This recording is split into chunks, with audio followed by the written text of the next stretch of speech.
Markus. Di mana adapun penulis dalam kitab ini yaitu oleh Markus sendiri, tema yaitu Yesus adalah hamba. Dan adapun kata kunci yang digunakan dalam kitab ini yaitu pelayanan, dan waktu penulisan yaitu sekitar tahun 55 sampai 65 Masehi. Alamat kitab ini juga dituliskan untuk orang percaya di Romawi. Dalam kitab Markus ini ada pun yang menjadi latar belakang tentang kitab ini. Mari kita membahasnya satu persatu. Dalam kitab Markus ini merupakan kisah yang menceritakan tentang permulaan Injil tentang Yesus. Yang mula-mula menyatakan bahwa kitab ini dituliskan oleh Nabi Markus sendiri. Markus ini memiliki kesempatan untuk berhubungan dengan pelayanan, di mana ada 3 orang nabi dalam Perjanjian Baru yang berhubungan dengan Markus dalam pelayanan, yaitu yang pertama oleh Paulus, Barnabas, dan Petrus. Di Markus ini ditulis di Roma sekitar tahun 56 sampai 65 Masehi. Kitab ini juga memiliki tujuan penulisan, di mana tujuan penulisan ini Nabi Markus selaku seorang pemimpin di Roma, Yohanes Markus ini didorong oleh Roh Kudus untuk menuliskan kitab Markus ini untuk menjadi sebuah antisipasi nubuat dan tanggapan di mana dalam penderitaan pada saat itu. Berikutnya yaitu tentang muatan teologis. Adapun yang menjadi muatan teologis tentang kitab ini yaitu pertama, kristologi yang ditindakkan. Maksudnya yaitu di mana melalui muatan teologis kitab Markus ini ia menceritakan atau mengisahkan tindakan-tindakan yang dilakukan Yesus, misalnya itu bagaimana Yesus mendemonstrasikan atau menggambarkan atau menyatakan diri sebagai Allah dengan cara memberikan panggilan dengan wibawa. Yaitu kita dapat melihat di Markus 1 ayat 16 sampai 20 ia mengatakan disitu, ikutlah aku. Di situ kita melihat bagaimana ia memberikan wibawa ia sebagai Yesus. Yang kedua yaitu tentang presentasi mengenai Allah. Kita dapat memiliki pertanyaan, siapa kala itu yang diperkenalkan melalui Injil Markus kepada kita? Kita dapat melihat Allah yang dinyatakan, Allah yang diperkenalkan Markus itu kepada kita melalui kitab ini, yaitu kita dapat melihat Yesus itu melalui ia sebagai Raja, ia sebagai Bapa, dan ia sebagai yang Maha Kuasa. Di situ kita melihat bahwa Markus menggambarkan atau menyatakan Allah, bagaimana tentang Allah itu. Adapun bagian-bagian dari presentasi mengenai Allah ini, yang pertama yaitu tentang kerajaan Allah, di mana tentang kerajaan Allah ini di Injil Markus kita menjumpai bahwa kerajaan itu adalah sebutan lain, yaitu menunjuk kepada kehadiran pemerintahan Allah, di mana Allah mengintervensi sejarah dan pengalaman hidup manusia. Yang kedua yaitu tentang pemuridan. Bagi Markus, hal kerajaan dan pemuridan keduanya saling terjalin atau menjadi satu. Panggilan untuk mengikut Yesus sebagai Raja dalam pemerintahannya itu adalah pemuridan menurut kitab Markus ini. Yang ketiga yaitu tentang misi, di mana misi artinya ini yaitu seorang hamba Tuhan atau orang-orang yang sudah percaya, yang sudah yakin, memiliki keteguhan dalam Tuhan, harus memiliki tekad untuk pergi kemana saja untuk dalam memberitakan Injil, yaitu tentang misi. Bagaimana ia meyakinkan orang-orang yang masih belum percaya untuk percaya kepada Tuhan. Seorang misi ini juga harus menjadi sebagai baitnya Allah, yaitu menjadi rumah doa bagi segala bangsa. Di mana juga yang berikutnya yaitu tentang penebusan dan keselamatan. Di mana penebusan dalam hal ini di mana kita dapat mengetahui dulu bagaimana Yesus Kristus menebus kita orang-orang yang berdosa ini agar kita terlepas dari belenggu dosa kita ini, di mana kita dapat melihat bagaimana Ia menyatakan Ia memberikan hidupnya untuk menebus dosa-dosa kita.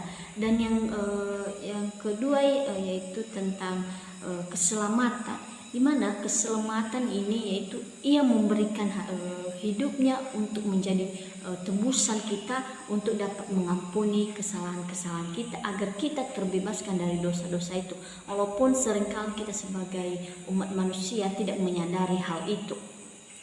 Dan yang ketiga yaitu tentang eskatologis. Eskatologis artinya yaitu yang ditampakkan.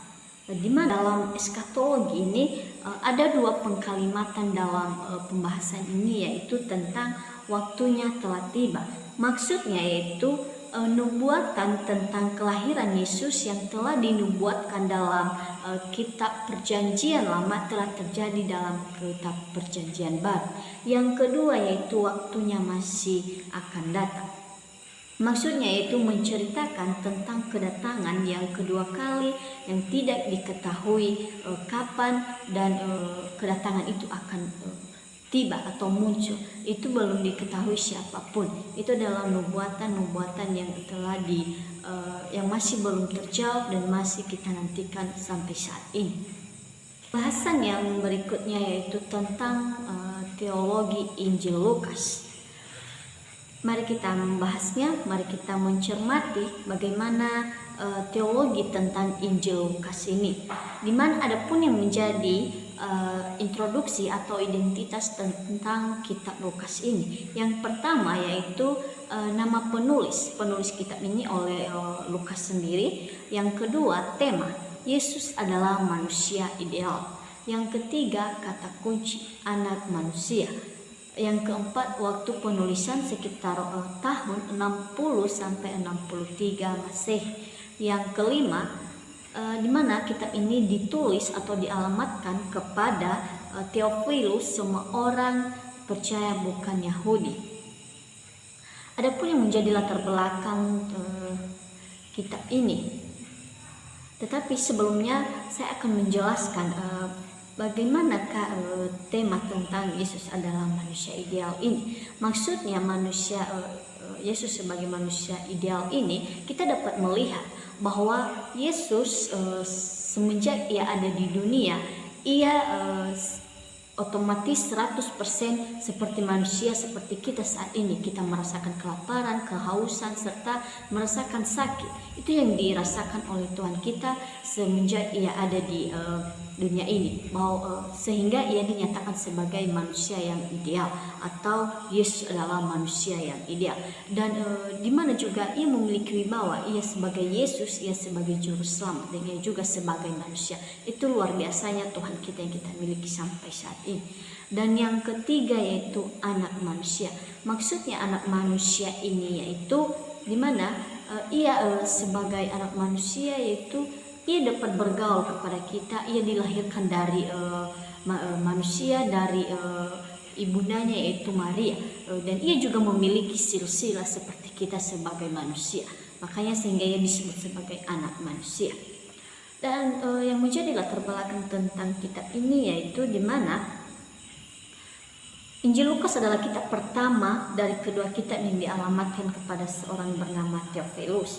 Dan ternyata Lukas ini adalah seorang petobat Yunani, di mana juga Roh Kudus mendorong dia untuk menulis kepada Theophilus kitab ini, yaitu artinya seorang yang mengasihi Allah, guna untuk memenuhi suatu kebutuhan dalam jemaat yang terdiri dari orang bukan Yahudi akan kisah yang lengkap mengenai permulaan kekristenan. Itu yang menjadi latar belakang tentang kitab Lukas ini. Dan yang kedua bagian B besar yaitu muatan teologis. Yang pertama yaitu tentang pemberitaan tentang kerajaan Allah. Tentang pemberitaan kerajaan Allah ini adalah kerajaan Allah adalah isi pemberitaan Yesus yang dipakai dalam Injil Lukas menunjuk kepada tindakan Allah dalam sejarah manusia mewujudkan kerajaannya melalui pelayanan Yesus. Yang kedua yaitu gambaran-gambaran tentang Yesus, di mana dalam kisah tentang Yohanes Pembaptis, Injil Lukas mengutip dari Yesaya mengatakan bahwa keselamatan ditawarkan kepada semua bangsa. Lukas pun menggambarkan peta pelayanan Yesus yang tidak hanya meliputi daerah Palestina seperti Tirus, Sidon, dan kota-kota yang bukan milik orang Yahudi. Yaitu kita dapat melihat di Lukas 6 ayat 17, dan juga dibentuk menjadi sasaran pelayanan Yesus. Itu adalah gambaran-gambaran tentang Yesus, di mana Yesus ini peduli kepada orang-orang yang bukan Yahudi. Dia tidak memilih-milih siapa yang ia kasihi, hanya orang yang percaya, orang yang kaya, orang yang miskin, tetapi Allah ini peduli kepada orang-orang siapapun, maupun orang yang berdosa maupun orang yang tidak berdosa. Dan yang kedua yaitu kenalan bagi orang miskin. Kenalan bagi orang miskin ini yaitu kita melihat bahwa Yesus ini bergaul kepada siapapun. Ia bergaul kepada siapapun, orang kaya, orang miskin, orang yang punya ataupun yang tidak punya. Ia sama-sama mengasihi, ia sama-sama memiliki keadilan dalam melayani, dalam mengajar. Seperti dalam pembahasan ini yaitu kenalan bagi orang miskin, di mana orang miskin dalam hal ini kita dapat melihat, yaitu kita dapat menanggapi bahwa orang miskin dalam hal ini yaitu seperti orang buta, orang lumpuh, orang tuli, orang yang tidak bisa berbuat apa-apa, sehingga mereka miskin baik dalam segi materi maupun secara fisik, sehingga Yesus memperhatikan mereka, sehingga Yesus memiliki hati untuk peduli kepada mereka, bukan karena Yesus memilih-milih siapa yang ia kasih, tetapi Yesus ini sangat maha adil. Yang ketiga yaitu kenalan bagi kaum perempuan, di mana pada masa dalam dunia Yahudi mereka menganggap bahwa perempuan ini adalah tidak ada harganya atau tidak ada apa-apanya, tetapi bagi Yesus perempuan sangatlah juga perlu diprioritaskan, di mana dalam kitab Lukas ini kita dapat melihat perempuan-perempuan yang dijumpai oleh Yesus, atau beberapa sosok perempuan dalam kitab Lukas ini, yaitu Elizabeth, Maria, Marta, Maria Magdalena, dan perempuan janda yang berasal dari Nain. Di situ kita melihat bahwa Yesus tidak memilih hanya laki-laki saja yang ia pedulikan atau yang ia utamakan, dan di mana juga kita juga dapat melihat bahwa Yesus ini sangat menerapkan atau beragam mujizat yang dilakukannya, seperti yang menyembuhkan mertua Petrus yang sedang sakit keras, perempuan janda di Nain, dan perempuan yang sedang merasakan pendarahan. Dan di mana Yesus di sini kita dapat mengetahui bahwa Yesus tidak ada hati untuk memilih-milih siapa yang ia kasih, tapi kita dapat mengetahui bahwa ia sama-sama mengasihi baik kaum laki-laki maupun kaum perempuan. Dan di mana juga dalam kisah ini kita dapat melihat bahwa perempuan ini juga dapat berbuat seperti yang dilakukan oleh laki-laki. Mereka tidak hanya duduk diam dan tenang untuk melihat saja, tetapi mereka juga memiliki tindakan, di mana dalam kitab kita dapat melihat, atau kitab Yohanes pasal 4 ayat 9 sampai 35, di mana wanita penginjil pertama kali yaitu perempuan Samaria yang memberi minum kepada Yesus, di mana kita bisa melihat di situ, kita dapat memahami bahwa perempuan juga bisa dapat berbuat seperti yang dilakukan oleh kaum laki-laki. Yang ketiga yaitu gelar-gelar Yesus, yaitu di mana maksudnya gelar ini yaitu sebutan nama kehormatannya, sehingga ia memiliki gelar itu tentang Yesus, di mana gelar-gelar tentang Yesus ini memiliki beberapa bagian, yaitu Yesus sebagai nabi, maksudnya yaitu tugas nabi yaitu penyambung lidah Allah. Yang kedua yaitu anak Allah. Gelar Yesus sebagai anak Allah muncul 25 kali dalam Injil Lukas. Yang ketiga yaitu anak Daud, di mana dengan gelar akan Daud, penulis akan menegaskan bahwa Yesus adalah seorang yang berasal dari keturunan Daud. Yesus adalah sang Mesias yang selama ini yang telah dinantikan oleh umat Israel. Yang keempat, Kristus, Mesias. Gelar Kristus yang digunakan pada Yesus jarang dipergunakan oleh Lukas. Yang kelima, Tuhan, di mana gelar ini dipakai oleh orang-orang Yunani untuk menyebut ilah-ilah mereka, sementara orang-orang Kristen menggunakan kata yang sama untuk menyapa Allah. Yang keempat yaitu tentang gambaran tentang murid, di mana para murid dikenal sebagai murid-murid yang tetap menjaga kesetiaan kepada Yesus bahkan hingga saat Yesus disalibkan. Perbedaan-perbedaan tersebut diterapkan supaya bisa memberi gambaran tentang model kemuridan yang dimiliki dalam komunitasnya. Yang berikutnya yaitu tentang pembahasan teologi Injil Yohanes, di mana Injil Yohanes ini memiliki juga identitas atau introduksi Injil Yohanes, di mana kita dapat melihat siapa yang menjadi penulisnya. Yang pertama, penulis dari kitab ini yaitu oleh Rasul Yohanes, saudaranya bernama Yakobus dan ibunya bernama Salome. Yang kedua yaitu tema firman Allah yang menjadi manusia. Yang keempat, waktu penulisan sekitar 80 sampai 95 Masehi.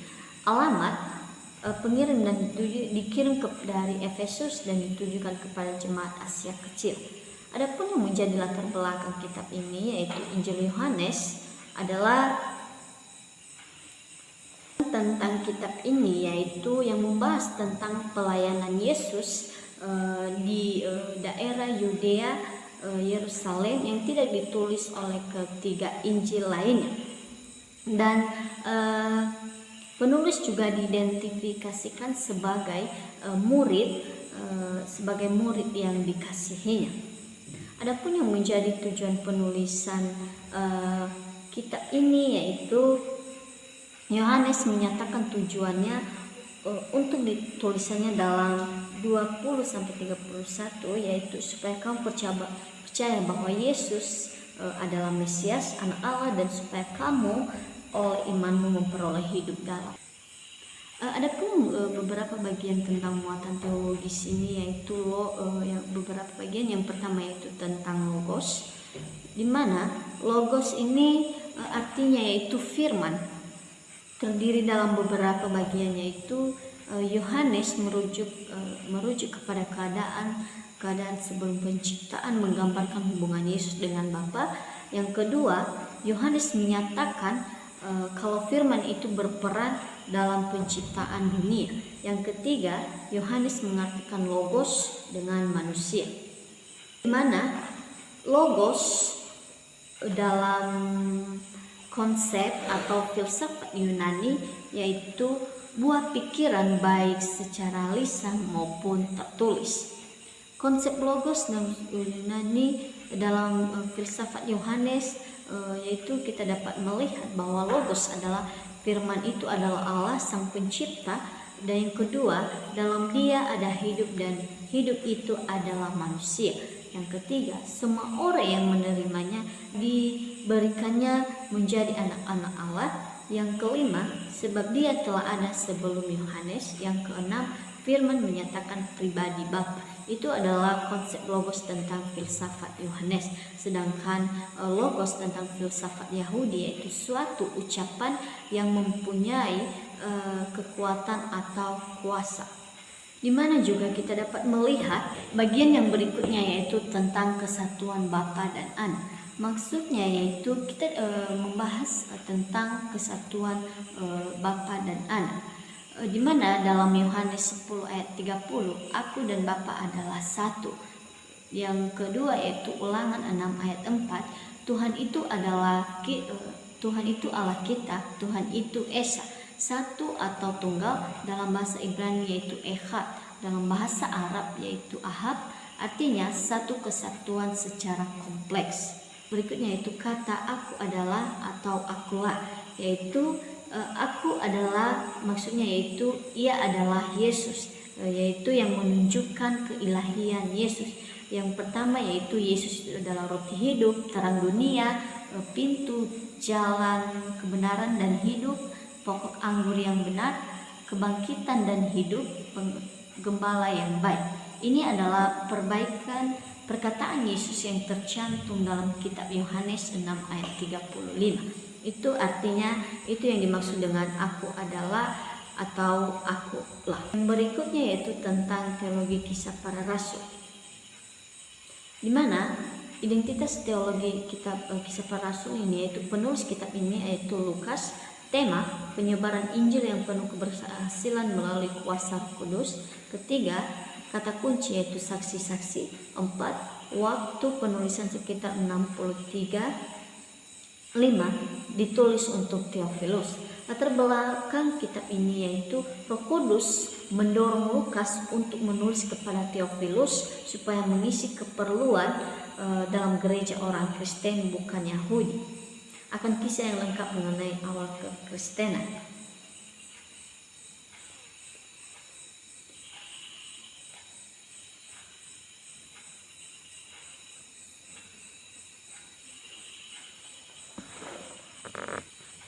Adapun yang menjadi muatan teologis tentang kitab ini yaitu yang pertama Allah, di mana kita dapat melihat Allah ini yaitu memiliki kedaulatan Allah, di mana Lukas menjelaskan kematian Kristus sebagai hasil dari ketetapan Allah dan kemahatauan Allah.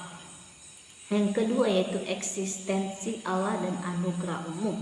Maksudnya yaitu di mana eksistensi artinya yaitu keberadaan Allah dan anugerah umum, di mana kita dapat melihat bahwa ada dua anugerah yang diberikan Tuhan kepada kita, yaitu anugerah umum dan anugerah khusus.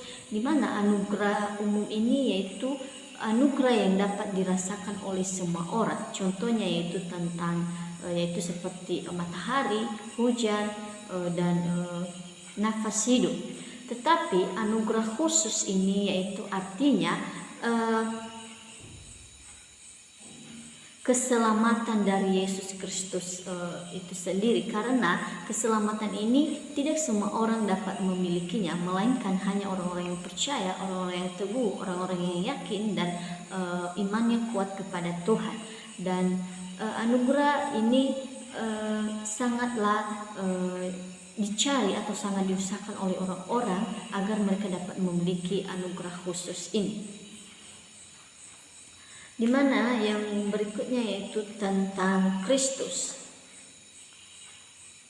Tentang Kristus. Di mana tentang Kristus ini menekankan beberapa segi, yaitu yang pertama tentang penyaliban dan kematian Kristus, yang kedua kebangkitan Kristus, yang ketiga kembalinya Kristus. Yang berikutnya yaitu tentang Roh Kudus, di mana pekerjaan Roh Kudus tentu berkesinambungan dengan misi Yesus, di mana kita dapat melihat dulu bahwa pekerjaan Roh Kudus ini sangatlah banyak. Salah satunya yaitu sebagai penghibur, sebagai penggerak hati-hati orang percaya untuk masuk, untuk menuju dalam hadiratnya Tuhan. Yang berikutnya yaitu tentang Pentakosta,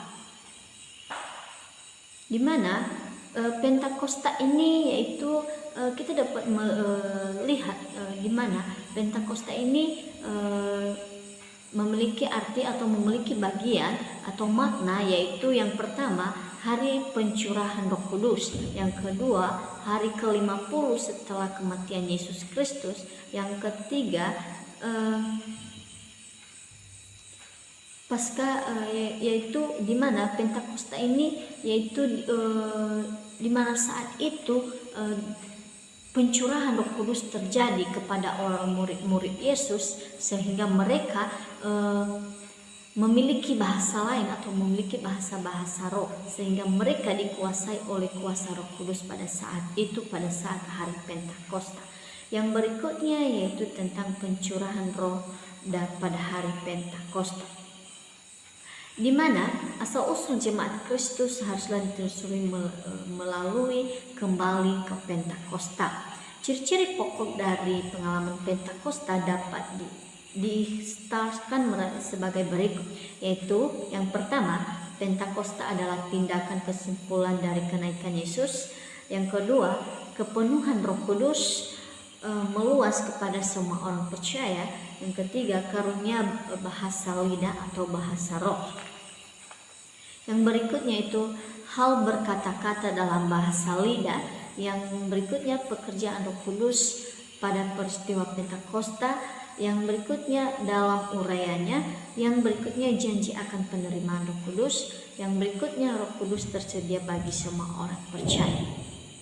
Yang berikutnya yaitu tentang pekerjaan Roh Kudus di Yerusalem dan Samaria, di mana Lukas memilih berbagai contoh untuk memperlihatkan betapa esensinya karya roh dalam semua pekerjaan jemaat yang sedang berkembang. Roh Kudus memberikan keberanian untuk bersaksi di hadapan para penguasa. Roh Kudus mendukung doa dan pujian orang-orang percaya. Dan pencurahan Roh Kudus yang pertama atas orang-orang Yahudi terjadi di Samaria. Yang berikutnya, pekerjaan Roh Kudus juga terlihat dalam hal bimbingan, membimbing seseorang. Dan yang berikutnya, pekerjaan roh yang beraneka ragam, yaitu peristiwa pertobatan Saulus dari Tarsus adalah kepenuhan Roh Kudus. Yang berikutnya, peristiwa pertobatan Kornelius. Kunjungan Petrus ke rumah Kornelius itu terjadi karena adanya kuasa Roh Kudus, sehingga Kornelius pada saat itu memiliki pertobatan karena penggerakan dari kuasa Roh Kudus. Di mana peranan roh dalam nubuat dikatakan oleh kuasa Roh Kudus, di mana ia menubuatkan tentang kelaparan yang bakal menimpa seluruh dunia. Yang berikutnya yaitu dihubungkan dengan Roh Kudus. Itu adalah nubuatan yang telah dijanjikan oleh Paulus pada saat itu, dan itu pun terjadi, dan atau nubuatan itu terjadi dan dirasakan pada saat itu. Dan yang berikutnya itu karya roh dalam menyelesaikan pertikaian, di mana Petrus dengan tegas mengatakan Roh Kudus juga telah dikaruniakan kepada orang-orang bukan Yahudi. Keputusan ini sangat menentukan masa depan jemaat non-Yahudi. Yang berikutnya itu Roh Kudus dalam misi kepada bukan Yahudi, yaitu dengan demikian seluruh perjalanan misioner Paulus dilihat sebagai pekerjaan Roh Kudus, sehingga ia dapat melakukan pelayanannya sampai ia melakukan pelayanan dengan sungguh-sungguh, karena disertainya atau ia disertai dengan kuasa Roh Kudus. Yang berikutnya yaitu Roh Kudus dan murid di Efesus. Murid di Efesus menyebut diri murid, tetapi pengalaman mereka tentang kekristenan masih sangat kurang, sehingga hal itu dikuatkan dengan pengakuan mereka hanya menerima baptisan Yohanes Pembaptis. Itulah sebabnya saat Paulus menumpang tangan ke atas mereka menerima Roh Kudus dan mereka berkata-kata dalam bahasa roh. Di situ kita melihat bahwa Roh Kudus itu menyertai murid-murid Yesus pada saat itu, saat mereka dibaptis oleh Yohanes Pembaptis. Yang keempat yaitu tentang keselamatan. Keselamatan ini terbagi dalam beberapa bagian, yaitu keselamatan melalui beriman kepada Kristus, percaya mencangkup pertobatan. Keselamatan adalah anugerah Allah, dan keselamatan terlepas dari jasa bentuk apapun. Gereja yaitu yang kita ketahui tentang gereja ini adalah sebuah bangunan atau tempat yang ditempati orang-orang. Tetapi menurut yang kelima yaitu tentang gereja. di mana yang kita ketahui saat ini yaitu gereja itu sebuah bangunan atau tempat orang-orang untuk berkumpul, untuk beribadah. Tetapi sesungguhnya jika kita mengetahui, apalagi kita sebagai orang Kristen, kita lebih mengetahui bahwa gereja yang sesungguhnya itu adalah tubuh kita, adalah kehidupan kita, bagaimana kita memberi, bagaimana kita menjadikan tubuh kita ini sebagai gereja, sebagai tempat untuk berdoa, bukan hanya sekedar untuk rutinitas saja, tetapi tubuh kita jadikan sebagai gerejanya Tuhan atau sebagai tempat ibadah untuk kepada Tuhan. Demikian saja hasil pemaparan materi atau pembahasan dalam 4 kitab ini, yaitu tentang kitab Markus, Lukas, Yohanes, dan Kisah Para Rasul. Dan jika ada kesalahan baik dalam penyampaian, tutur kata maupun penampilan, kami mohon untuk dimaklumi. Akhir kata saya ucapkan terima kasih. Shalom.